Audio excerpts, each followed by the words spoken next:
in this order, Dr. Neil from the Organization of the American States, followed by Mrs. Margaret Jobson from the Ministry of Foreign Affairs, and then finally we will have Ms. Senorita Green from Statutory Group Line.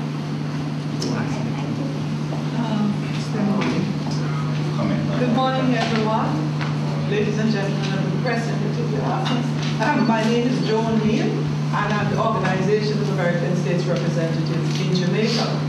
It's my great pleasure to be here this morning to be part of the official handover ceremony of goods and in-kind donations from the Royal Caribbean Cruise Lines through the intervention of the Pan American Development Foundation, which is the emergency management arm of the Organization of American States. Following upon the natural hazard event of Hurricane Sandy and its impact, particularly on the eastern parishes of Jamaica, we were in touch, as we normally are, with the Office of Disaster Preparedness and Emergency Management, and they are always very quick off the mark to send us the listing of priority needs for the population cohort most impacted. So based on that list, which our office sent off to the Pan American Development Foundation, they make their calls out to the donor community in the United States of America. In this case, we had a very generous response from Royal Caribbean Lines to donate some of the priority items on that listing. So we are here today to do the official handover to recognize the generosity of Royal Caribbean Lines and the good offices and efficient work of the Office of Disaster Preparedness and Emergency Management. We have at the OS a very, very cordial, functional relationship with ODPEM and with the Director General, Ron Jackson in particular. So I'm very pleased to be here this morning to be part of the official handover ceremony. Thank you so much. Good morning, everyone. My name is Margaret Jobson. I'm the Undersecretary for Foreign Service Operations in the Ministry of Foreign Affairs.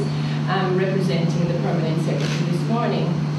After Hurricane Sandy, we issued an appeal to our missions.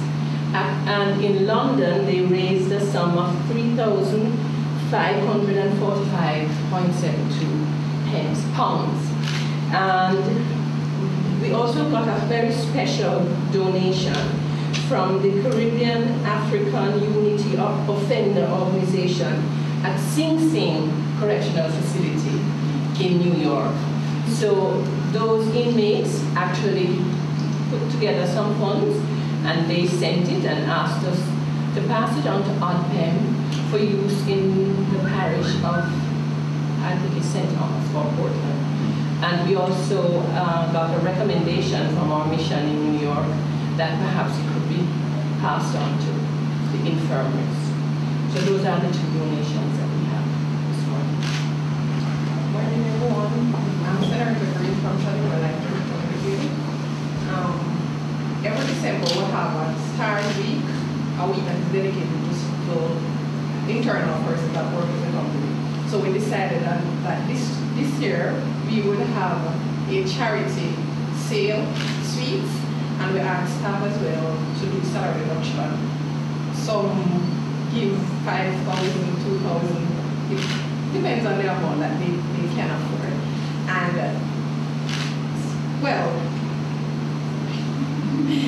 it was well supported, and we had a Candy Friday where we sell sweets, where staff actually bought the sweets, different departments.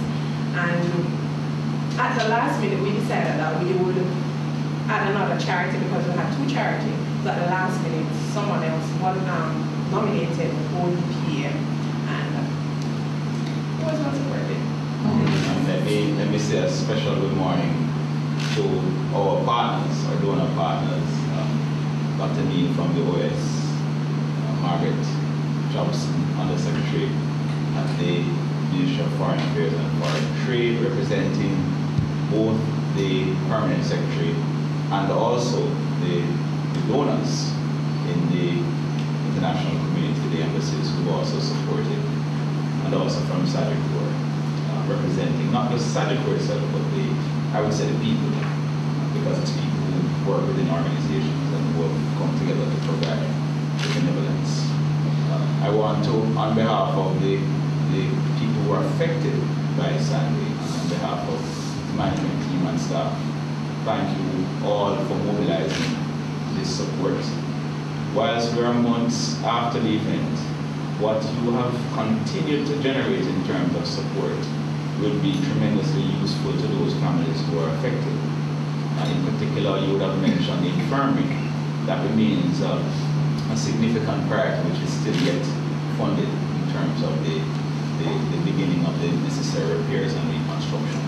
And we're actively seeking resources to address that need. And so we thank, in particular, the inmates in Sing Sing. And I think it speaks volumes that persons who are incarcerated can, in fact, be making a difference, turning around their lives while incarceration and supporting the brothers and sisters in the affected community, and in particular, reaching out to supporting the infirmary. And we want to send our thanks to them on behalf of the persons in Portland and St. Thomas and in the infirmary. The work is not yet complete. In fact, I left a management meeting where we were in fact discussing the follow-up components of the Hurricane Sandy recovery and reconstruction activities. Reconstruction is a long-term effort. It is not a short-term initiative at all. A lot of times things are left over a year and a half, depending on the level of impact. Those who are in the farming community would have to wait some time before their crops regenerate and they can see significant earnings from this. I think there's quite a bit of a lesson for us to learn from Sandy in terms of how we can build resilience. And whilst we're talking about early recovery and your contributions, I think it is also important that we recognize that in going forward, we have to put in the systems that will allow for the sustainable recovery of our impacted areas and communities and livelihoods.